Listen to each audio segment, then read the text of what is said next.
Hey inspired adventurers, and welcome back to the Artificial DM.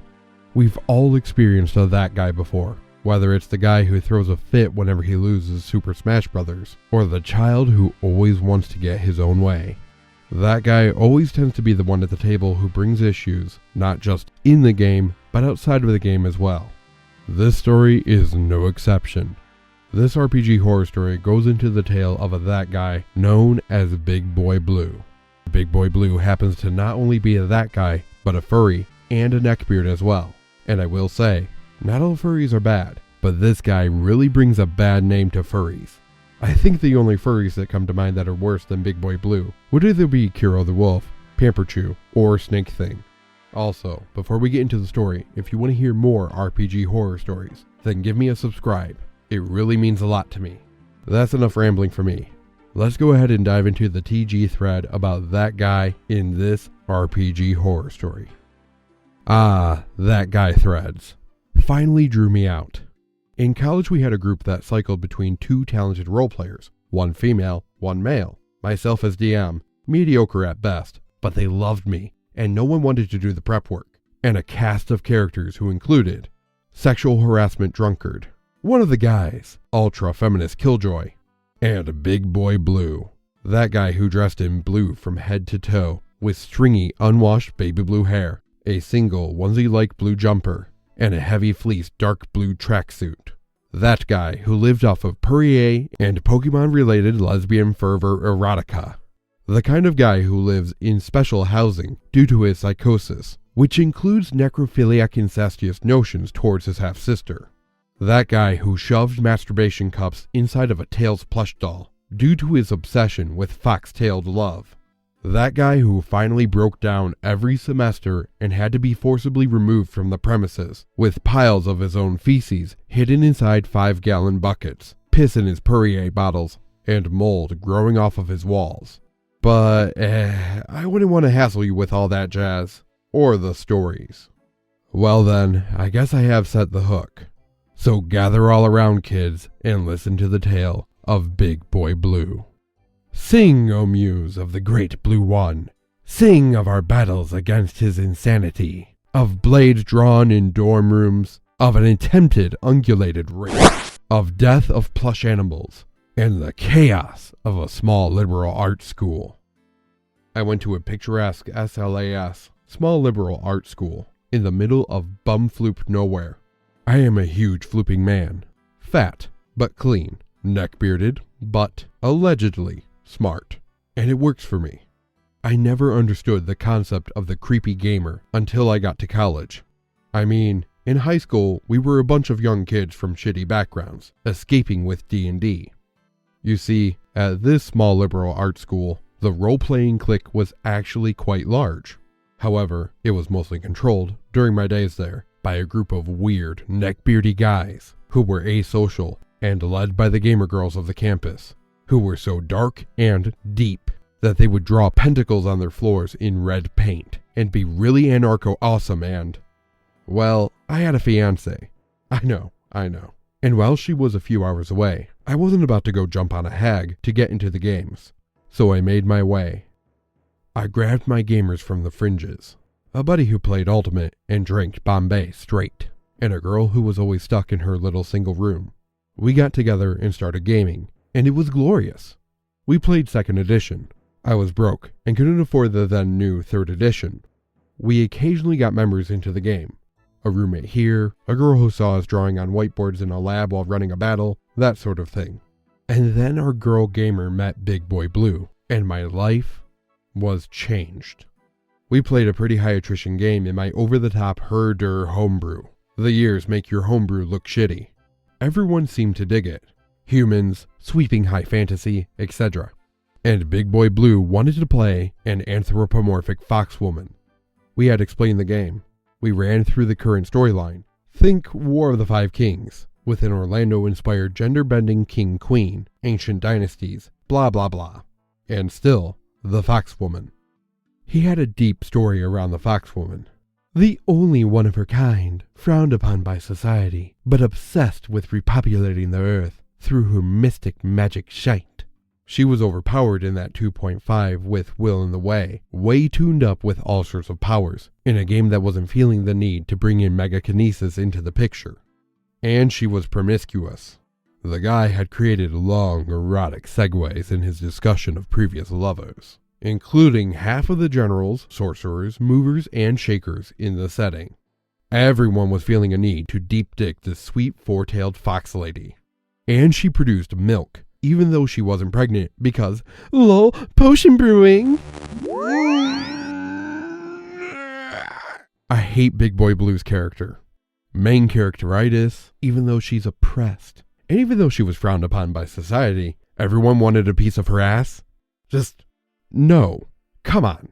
I'm not even going to touch the lactation thing. Let's go ahead and get back to the tale. I was once like you. I once believed heavily in yes and improvisation in game. I believe in it again, but it took a lot of gamer therapy to get back to there. But here, I let him in. And the first session began the Great Mary Sue Slaughter. Big Boy Blue had a friend. Yes, somewhere someone befriended this unknown beast and helped him make characters. This sheet was unwieldy as floop, but I spent half a week pondering over everything, getting it squared up, and saying, let's see how it happens. The first encounter, against something that a party of two, admittedly bumped up, characters would handily have cleared out, ends in death of the foxwoman. This is mostly due to her obsession with milking any creature of its potent seed for use with her magics. I'm all for unique spell components, but what the fuck? We had a bit of a conversation after the session. By after the session, I mean as soon as the foxwoman was ruthlessly murdered by the viciously overpowered group of classical brigands. Lulls ensued. At this point, the group had lost one player character already, and one to an NPC, due to random crit tables. Remember those? We help him to generate a character more fitting of the character types. Being a bit of a weeaboo, he wants a katana-bearing courtier, who wears fox fur, can change into a fox, and has a fox companion. Little did I know. Fuck, how little did I know. It turns out the fox is a vixen, and pregnant. Yes. I know now this seems obvious now. I know I should have seen it coming, but the next session brings us a woodsy meeting with the courtier and his fox companion. The character seems balanced, and we all have eccentricities. But when the new character began discussing his lady love and their tragic consequences, I asked for a history. You see, the courtier was a fox king of this fox kingdom that also turns into humans because fox my life. And when he had to leave his fox kingdom to find his fox princess, he brought a fox concubine to serve as his personal furry fox toy when he turned into fox form. And now that his fox princess had died due to brigands, he was going to go and kill all humans for this injustice. Yeah, not so much. I explained that this story wasn't going to work out after the courtier was killed in the next session. You see, this Fox King decided to attack with all of his foxy powers and fight the brigands. But the brigands had backup, and this one-man fox frenzy brought down a dozen warriors, blades, and death. I was then sent a long email. In it was described the sad attempts of a normal fox attempting to birth these quarter-human foxmen, and included a line discussing the tearing of her uterus and the pain of her sex being torn stem and root, tearing her belly and spilling the Fox King's children onto the forest floor. Wait, it gets worse. Big Boy Blue has some weird fetishes.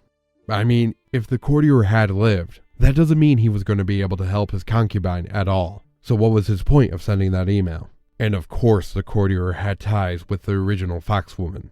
Let's hear how it gets worse. Now, I really needed to get the fox away from gaming with Big Boy Blue, desiring to actually get to know what the fox causes this issue. I decided to try getting into his mind. Missing link, my tall, gangly, gin-soaked friend, and I decide to take Big Boy Blue out for dinner on a Saturday. We invite him with little fanfare, only to find out that Saturday is an important day for him. He's turning 2X, And wouldn't it be awesome for us all to go to a bar and just party hard? Well, no, because I could not legally buy cigarettes at this point. And while the liquor flows on a small campus, fake IDs were hard to come by. We settled on a meal at a nice little restaurant in town, a couple bottles of booze copped from our sources, and some chatting. The conversation. Well, we learned that Big Boy Blue's family was loaded. He had been in school for several years, but couldn't graduate because stuff came up. He then proceeded to break down and start to tell us about Elizabeth. Elizabeth was his half-sister, who had died several years before. As I look back, I think that this was the catalyst from the standard anime fan to Big Boy Blue, as the guy seemed to recall those days as idyllic. And then he began to discuss spirit marriage, and how foxes are the carriers of dead virgin souls. And we got into the real meat of our conversation. Alright, to sum up the Elizabeth Big Boy Blue love story, Big Boy Blue's father is a big man at a company. You probably used one of their products today. He had a child in his first marriage, and then Big Boy Blue came along with his trophy wife. He was always the misunderstood weird weeaboo kid, but this didn't prevent his father from showering him with the 40K car we came in, or the several years of ridiculously high tuition he burned through, or the stuff in his room. We'll get to it. But Elizabeth understood him. They were always good friends, and Big Boy Blue may or may not have attempted to take this a bit further in his pubescence. From what I understand, there may have been an occasion that Elizabeth, intoxicated, was touched by his personal blue man. Oh, no. He claims it was his awakening into manhood. This came in a later discussion, but ew. Somewhere a few months later, Elizabeth was kicked out of the house by Big Boy Blue's mother. Why? I don't know. She turned to booze, and troubles occurred, and she ended up dying due to an accident of some sort. Big Boy Blue was heartbroken. In his mind, her acceptance of his nature and an ability to say no to his tender loving made them soulmates, and he would do anything to keep her with him. Anything.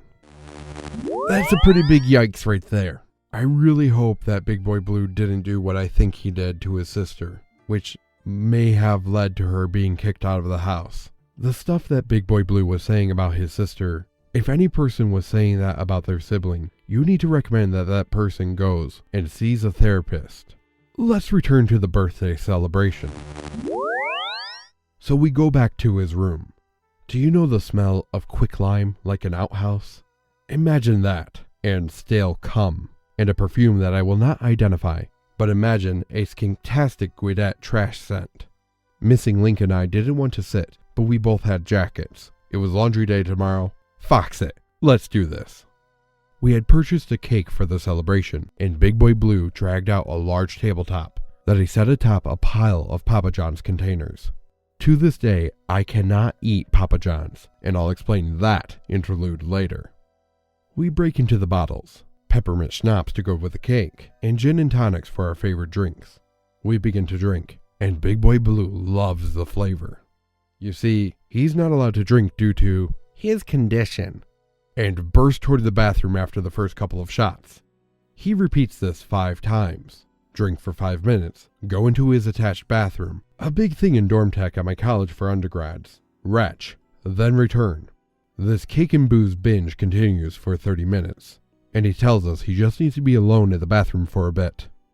We can hear him. He is a vocal member of the Masturbation Guild, and the sound can only be described as a fat man running while covered in grease and moaning over lost love. It is then we begin to look around the room. A large pile of random anime, a very neat pile of anime topped by the largest container of lube I had seen thus far, and a glowing light in his self-supplied vanity bureau. We looked in, and there is a shrine, a real honest-to-goodness foxing death shrine, an urn, a fox skull, and several pictures of Elizabeth. Standard Guidette-style trash, cute if she wasn't all foxed up. But the weirdest thing is the box. This box is a treasure box, and within are nozzles. Having been raised in a female household, I realized what they were, and gasped as my friend picked one up and mouthed, "What the fuck?" Big Boy Blue had saved various feminine products from Elizabeth in a treasure box. used sanitary pads, a couple of used tampons, douche nozzles, and one of the nozzles was set aside in an oversized version of a cigar carrier. I was accepting once of any weirdness, but what the fox is with this guy? We hear the resultant louder cry of release, quickly remember our situation, and proceed to ready ourselves for the old dusty trail. Thank you.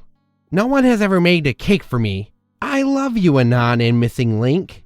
Alright, well, we'll be seeing you later. You're going out to smoke? And take a walk back to our dorms. Can I come? I have not to this day smoked a cigarette faster in my life. I went to my dorm room hastily, Missing Link coming in. My roommate, a whole nother story of horror that would make me leave housing later, is gone, so we sleep in the same room. After he washes his hands thoroughly, I weep for humanity, and we wake reborn. The sun shines, birds sing, and Missing Link had left a message on my whiteboard to come and see him after I woke up.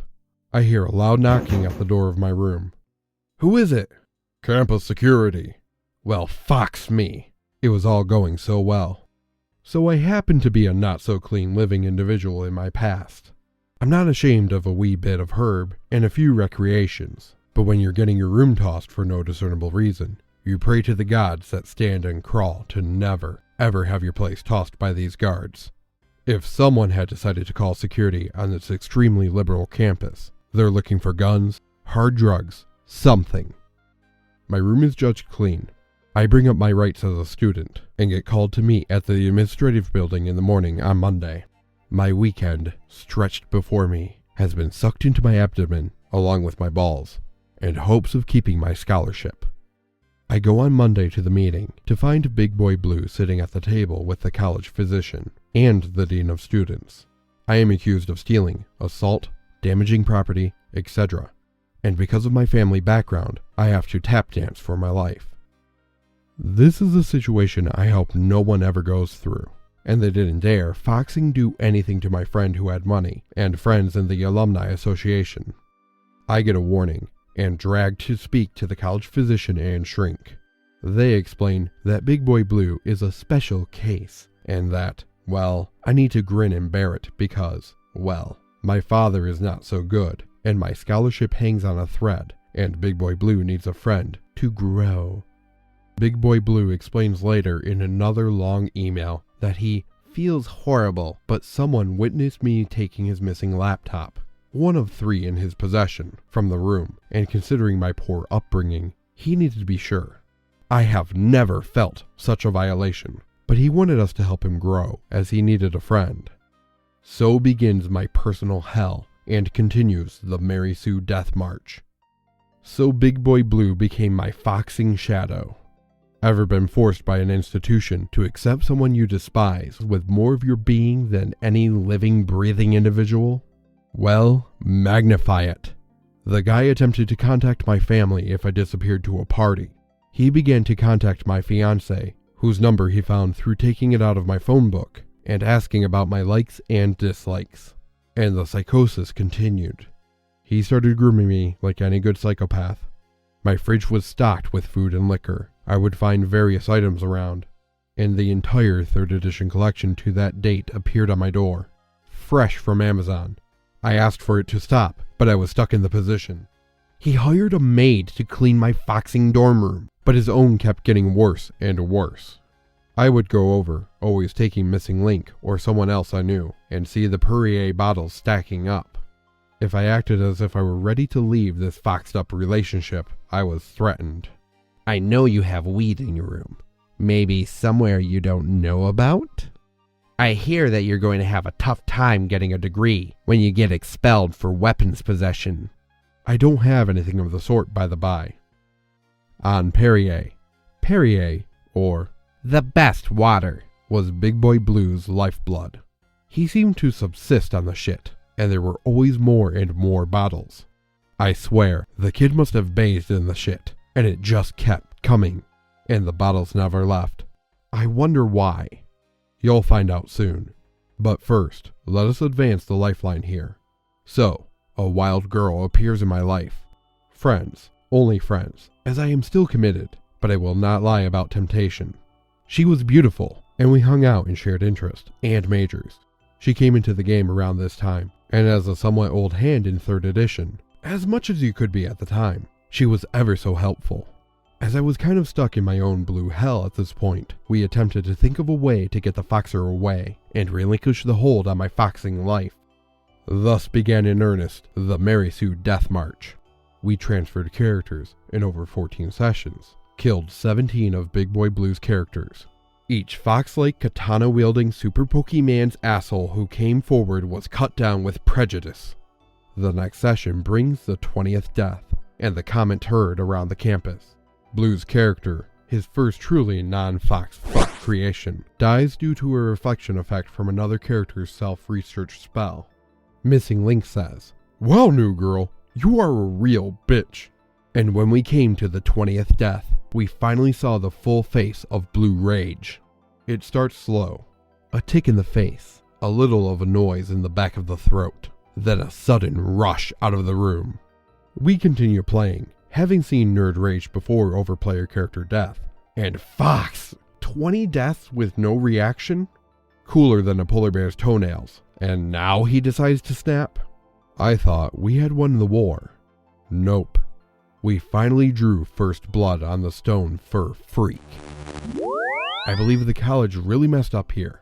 The physician and the psychologist know there's something wrong with Big Boy Blue. Yet, they're pinning on OP a responsibility that is not part of his tuition.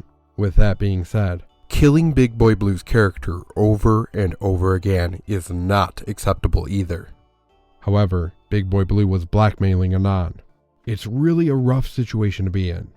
On a scale of 1 to 5 of butthole points, Big Boy Blue is at 4 out of 5, maybe even a 3. The college is at 2 out of 5, and OP is maybe at a 1 out of 5. Now let's see how Big Boy Blue takes this. He proceeds to take his time writing a letter, and I mean an actual physical letter. The letter discusses our lack of honor in our treatment of a beautiful peasant girl, new girl, and that we would rue the day we dare to speak to her in such a way. It was hard to read the note in all of its pieces, as it was pried from Missing Link's door in pieces.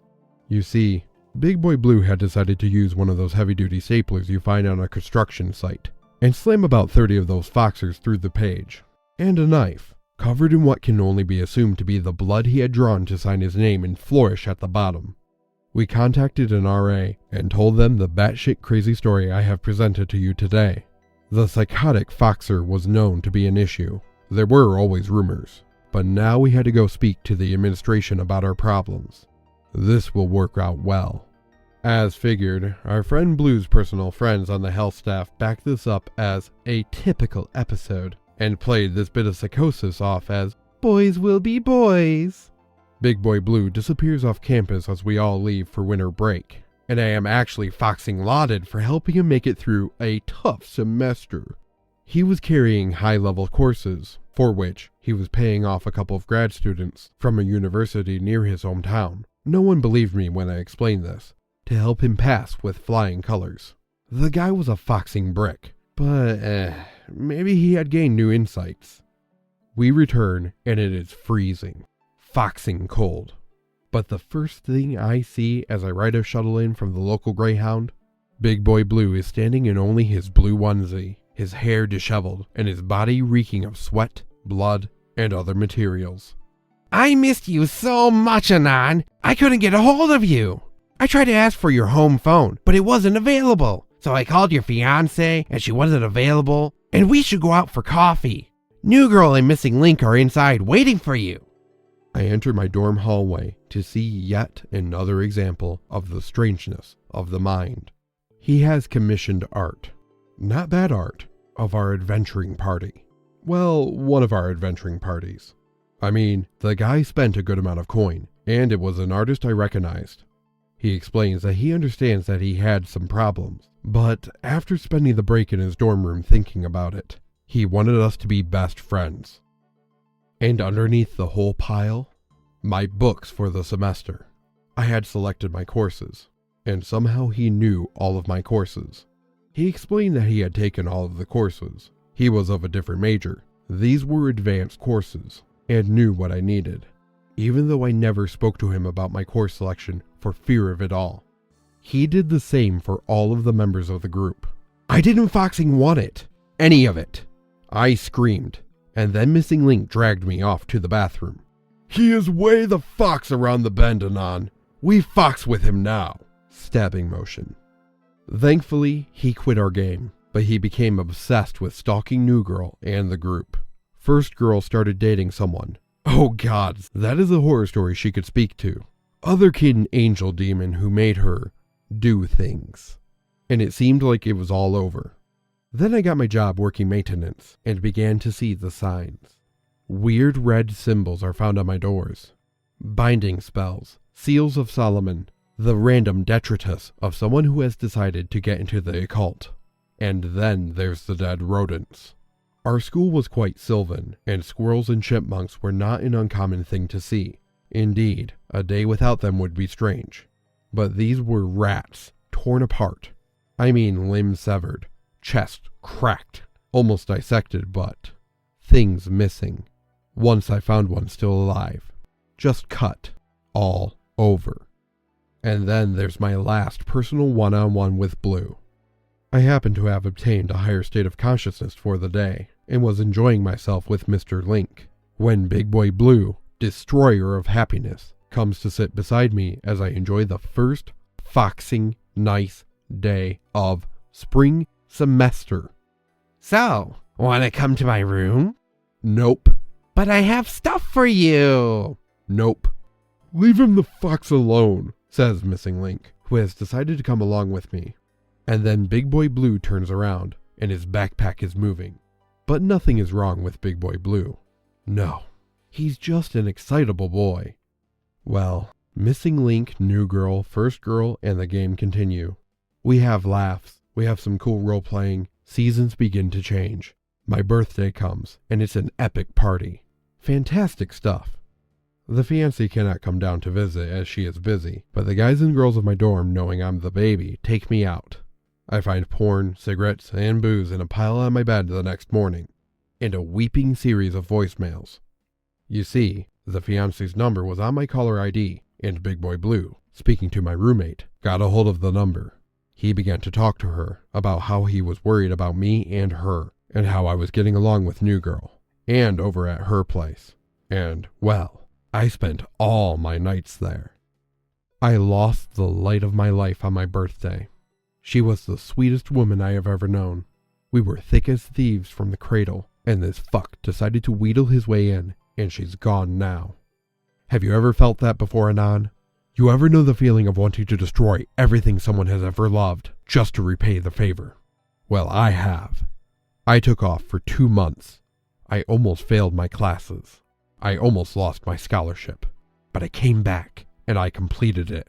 I said my piece, cried my tears, and waited for my time. I waited until he left for town, and came back. I waited until I knew he had some of his new toys, and then called security. I heard the sounds of him knocking things over, trying to hide it, and I came to the door to look in. Blue had become his own little taxidermist. The bottles of Perrier, which weren't filled with his own piss, were now being filled with what appeared to be floating bits of some poor rat. The smell of the room! He used the bathroom as his own personal Jack Shack, when he wasn't using the masturbation cups he had left inside of his stuffed animals for release.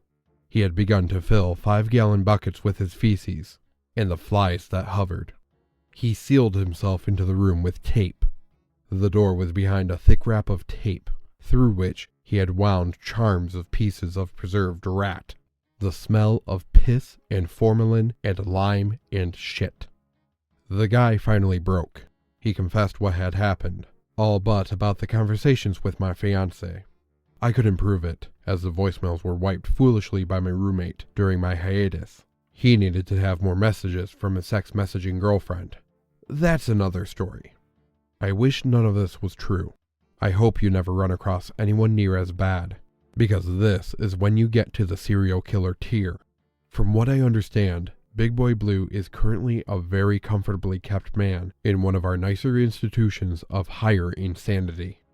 I thank you for allowing me to get a bit of my life off my chest. I completed my courses, threw myself into it, 2 majors and a minor across the board. had nothing else to live for. I made myself into what I knew she would have wanted, and had a string of self-destructive episodes that make for hilarious stories when you're sitting around a meeting of other anonymous groups. And as I sit here, talking to New Girl about the whole story, what I had left out, she says hello. She's married now, as is Missing Link, but I think I'm about done with all of that. I wish I could believe in happy endings anymore. The best you do is break even.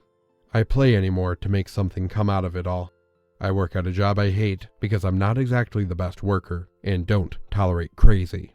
And so, Muse, let us hope I have satisfied you now, and my time for rest is near. I lost my love to a boy in blue, you see. Thank you for listening. Ooh, boy. That story called for a big sip. Drink 'em if you got 'em, and pour a glass out for OP. This was a terrible tale, and one that shows that mental health should be your highest priority. I can't believe the school was so willing to defend him. Yet, at the same time, I can totally see the school would defend him if Big Boy Blue's father was charitable to the school. It's mind-boggling that Big Boy Blue went through the stages of a girlfriend with a bad breakup, to the point of blackmail, threatening, and attempting to curse him, and killing animals. Not in the game, in real life. That is true insanity. I want to hear your thoughts about the story down in the comments below. There are other tales about Big Boy Blue, so if you want to hear those, let me know down in the comments as well. I think that's enough Big Boy Blue for one night. Hopefully OP was able to find some happiness down the road. That will do it for today. And until next time, hope you feel inspired.